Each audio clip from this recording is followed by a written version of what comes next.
안심소득 그러면 한번 안심소득 한번 이야기해 볼까요? 그러시죠. 안심소득 하신다 그랬습니다. 200가구에 대해서 일단 시범적으로 하시겠다고 3년 하셨습니다. 정도는 해야 됩니다. 자, 저는 그걸 공약으로 발표하신 걸 보고 좀 의아하긴 했습니다. 그거는 공약이라고 할 수도 없죠. 그냥 계획을 말씀하셨는데 안심소득 서울의 중위소득 50%에게 주는 건데요.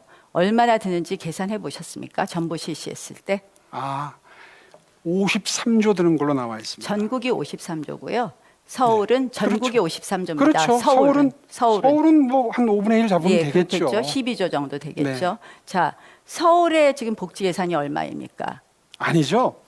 복지 중에 몇 개를 잘라내는 겁니다. 주둔 거를 그렇죠. 안 주고 그 재원을 써서 복지를 하는 저도 거기 때문에 안심소득 검토했습니다. 우리 예. 당에서도 그동안 검토했었습니다. 안심소득은 복지 예산에 분명히 복지의 재편성이 필요합니다. 그렇습니다. 그렇죠? 그러면 지금 12조인데 안심소득에서 12조 예산 안심소득만 하면 서울에 12조가 들어요.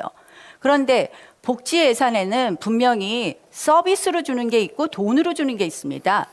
그러면 복지 예산이 엄청 늘어나지 않고는 그런 논리라면 이렇게 설명을 안심소득을 지금 당장 하기 어렵다.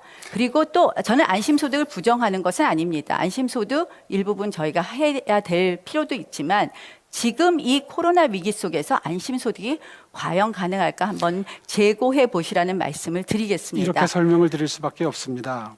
4차 산업혁명 시대에 일자리는 줄어들고 그렇죠? 그래서 미리미리 준비를 해야 돼요. 독일이라는 나라가 그렇게 허술한 나라입니까? 그 나라는 왜 기본소득 실험을 하겠습니까? 그리고 기본소득보다도 안심소득이 훨씬 더 우리 우파의 가치에 맞습니다. 왜냐하면 중위소득 이하의 하우상박으로 가난할수록 밑으로 내려갈수록 많이 드리는 거기 때문에. 문제점은 하나 있죠. 소득이 전혀 없는 분에게는 안심소득이 적용되지 않는다는 문제점은 있습니다. 그거는 확인 보완하면 말씀해 되고요. 주십시오. 네. 일단 안심소득 실험 같은 것을 지금부터 시작하는데 3년 정도 관찰하고 국가적인 견지에서 실시를 해야 됩니다. 서울시 자체만으로는 안 돼요. 그래서 독일도 베를린시에서 실험을 하는 겁니다.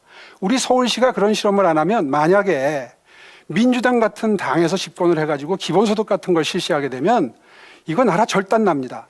그래서 대안을 제시한 건데 기본소득과 맞설 수 있는 안심소득까지 반대하시는 이유가 뭡니까? 아니 안심소득을 반대한다고 안 했습니다. 제가 드리는 말씀은 지금 이 코로나 위기 속에서 안심소득을 복지 예산 어느 것을 다시 복지 구조 조정을 해서 할 수 있는가 지금 그건 시기적으로 설계하기에 좀 따라 다른 거죠. 지금 시기적으로 적당하지 않다는 것을 지적한 거고 안심소득 자체를 반대한다 찬성한다 입장은 아니라고 분명히 아까 글쎄요. 말씀을 핀란드는 드렸습니다. 왜 실험을 하고 독일은 왜 실험을 할까요? 지금 일자리가 급격하게 줄어들고 대변혁의 시대에 와 있기 때문에 전 세계 모든 나라들이 미래를 준비하는 과정에서 기본소득으로 갈까 안심소득으로 갈까 아니면은 기존의 복지를 보강할까를 고민하고 있는 겁니다. 세계 10위권의 경제 대국인 대한민국 수도 서울이 그런 실험을 그것도 돈이 많이 드는 것도 아닙니다. 200가구 정도면은 수십억이면 실험할 수 있습니다. 그 실험이 왜 문제가 되죠? 아니 제가 드리는 말씀은 지금 시기에 그렇다는 말씀이고요. 시기가 자, 이번 너무 이르다 그런 시기에, 말씀이십니까? 지금 아니 시기에 위기시라고 적절하지 해서 수십억 않다라는 들여가지고 말씀을 드리는 거고 복지를 사실은 제가 궁금한 거는 어떤 복지 예산을 어떤 복지를 구조조정할지를 한번 여쭈어보고 싶었는데요. 오늘은 제가 안심소득은 일종의 하나의 지금 실험을 시작하시는 거니까 다음 주제로 좀 질문하겠습니다. 다음 대선은 분명히 기본소득과 안심소득의 대결이 될 것이다. 사실은 대선을 준비했었으니까요. 쉽게 이해하시면 그렇게 그 그림을 연상하시면 됩니다. 안심소득은 중위소득, 아까 말씀드린 그 딱 평균 가운데 50% 정중간부터 밑으로 내려갈수록 하우상박의 복지 지원을 소득 지원을 하는 겁니다. 그렇게 되면 아무래도 아까 말씀드린 그 키가 똑같아지는 그런 그 어려운 분들일수록 많은 혜택을 보는 그렇죠. 복지 정책이 되는 거죠.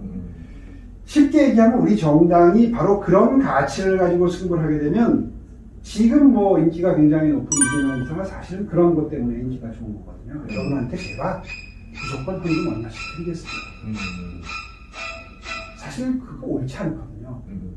드리려면 어려운 분들일수록 더 많은 지원을 해드려야죠. 그렇죠. 네.